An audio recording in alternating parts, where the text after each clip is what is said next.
Right now, some guns are becoming dead weight behind the counter. Not because they are broken, not because nobody knows their name, but because new laws, lawsuits, rosters, and state rules are making them too risky, too restricted, or flat out illegal for dealers to sell. And the list keeps getting longer.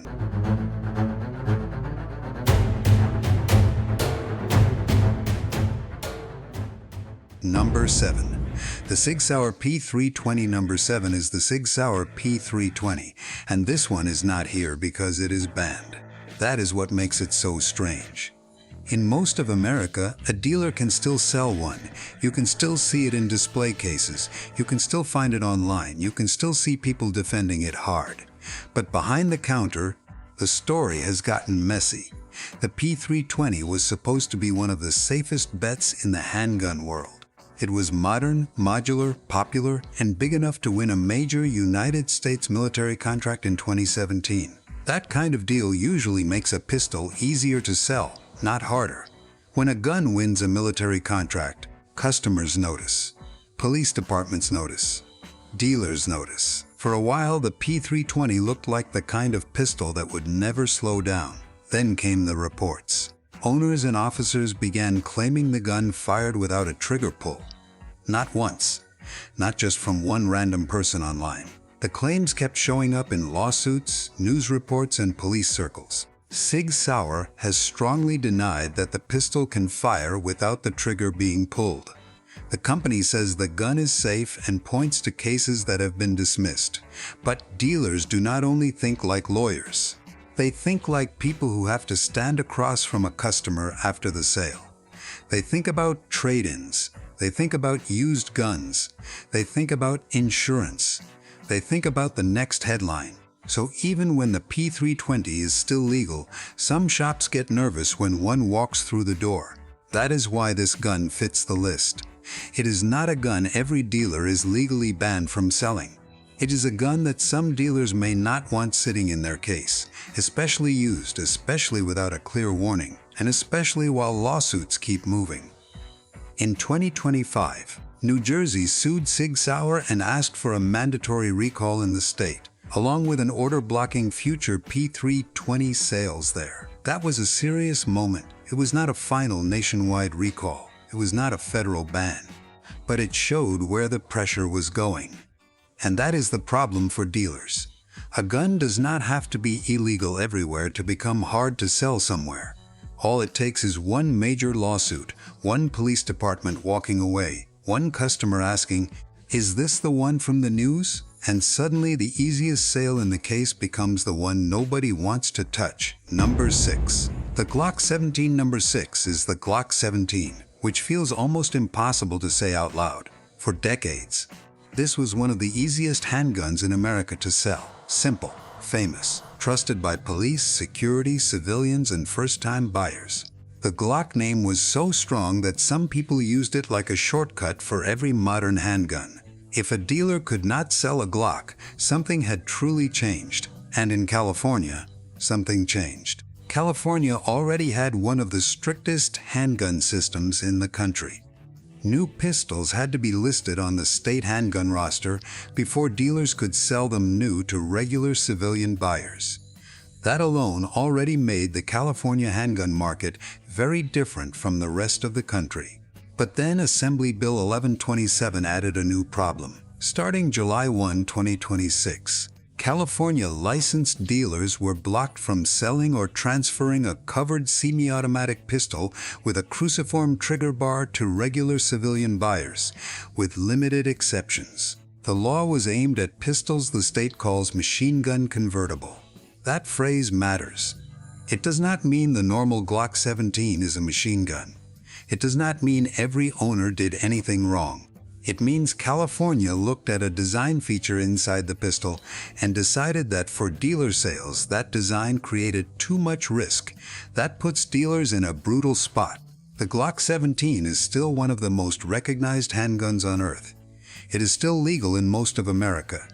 It is still normal stock in many gun shops. But in California, a dealer now has to look at one of the most requested pistols ever made and treat it like a blocked sale. A customer can walk in knowing the Glock name, knowing the model, knowing exactly what they want, and the dealer still has to say no. Not because the customer failed the background check, not because the pistol is broken, not because the dealer does not want the money, because the state rule has changed the sale itself. That is why the Glock 17 belongs here. It proves no gun is too famous to get caught. If California can turn the most normal Glock in the world into a problem at the counter, every dealer in every restricted state has to wonder what model comes next. Number 5.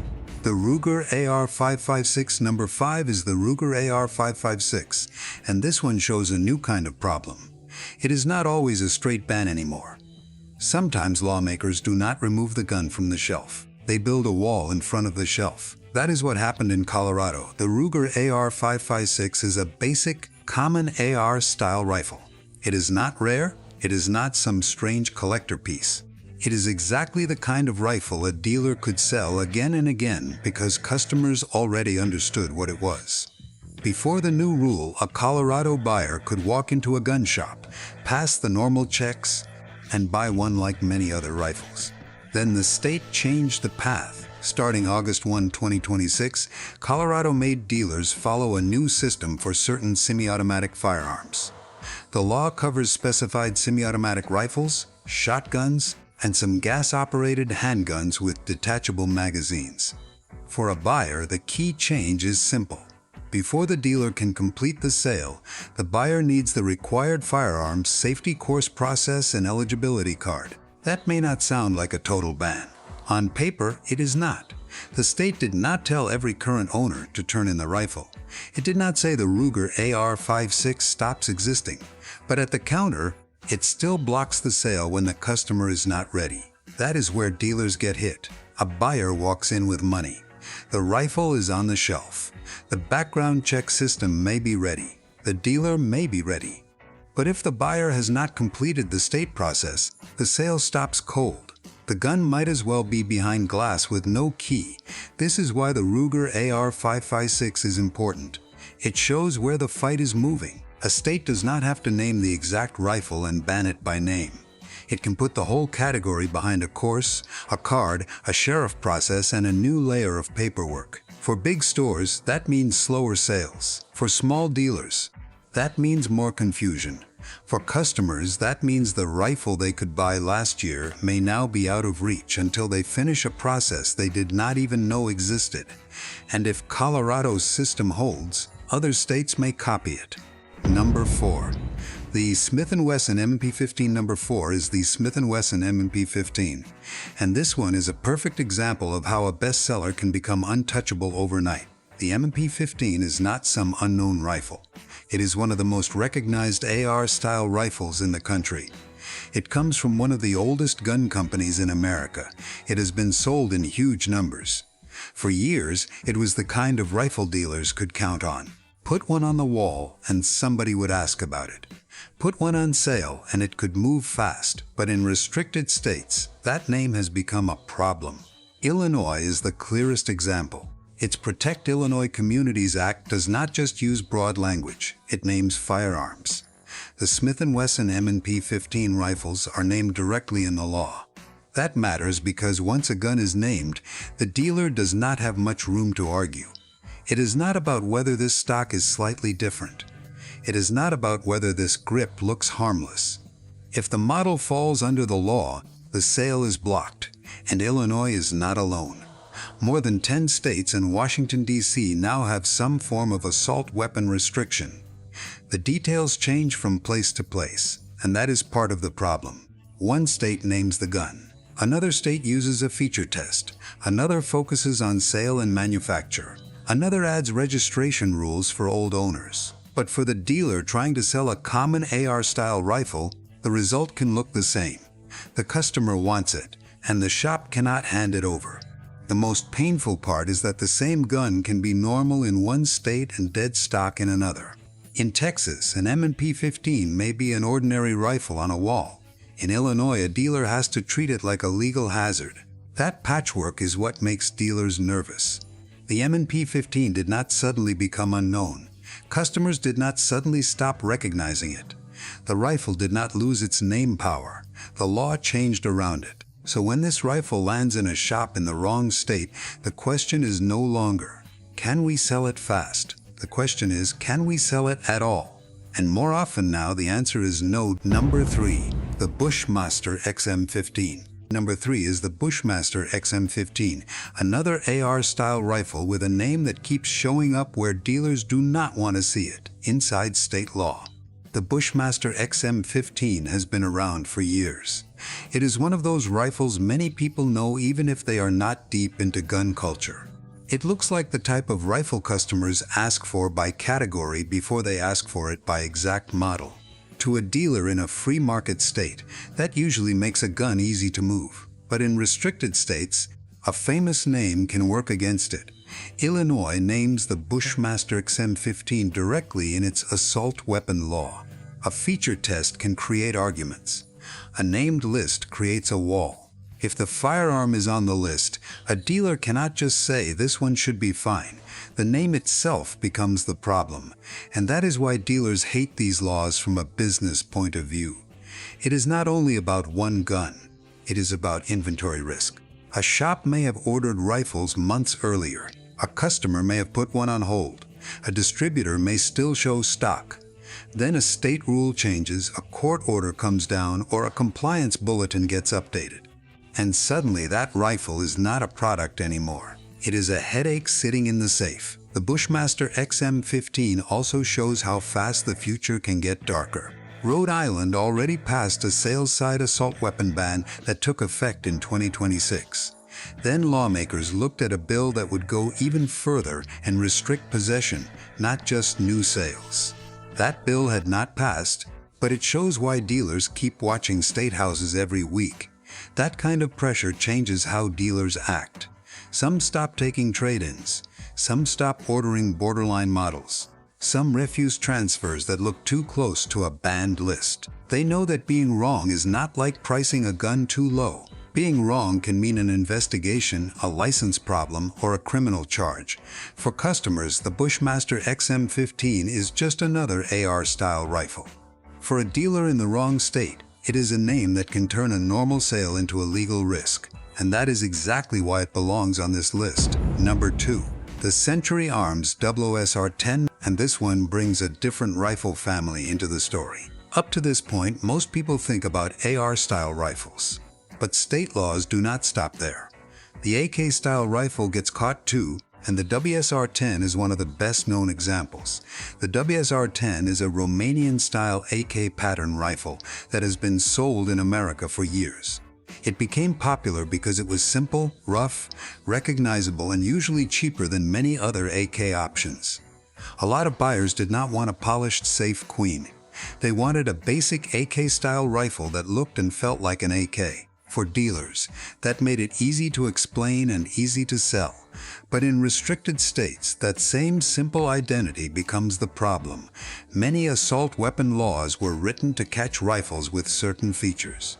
A detachable magazine plus a pistol grip, a folding or telescoping stock, a threaded barrel, a flash suppressor, a forward grip. The details change from state to state, but the pattern is the same. The more a rifle looks like the thing lawmakers are trying to restrict, the harder it becomes for a dealer to sell it. Some laws also name whole AK-type families or list specific AK pattern models. That means a dealer cannot always fix the problem with one small change. The rifle may be blocked because of its features, its platform, or the way the law describes the family it belongs to. That is why AK-style rifles create so much stress at the counter. A customer may say, but it is legal in the next state. The dealer may know that is true. The same rifle may be sitting on a wall across the border with no drama. But inside a restricted state, the dealer has to follow the local rule, not the customer's frustration.